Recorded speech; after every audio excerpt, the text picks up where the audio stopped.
If you're planning to sell your house, you should know that the market has shifted from the buyer frenzy we saw a couple years ago. As a result, it's important to take the right steps to make your home appealing to potential buyers.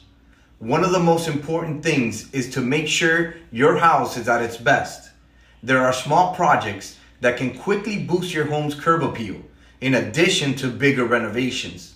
Just keep in mind, not all renovations have the same ROI.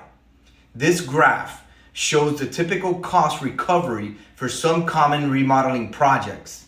Things like fixing or replacing a roof, a garage door, or hardwood floors generally have the best ROI. But keep in mind, it all depends on local market trends.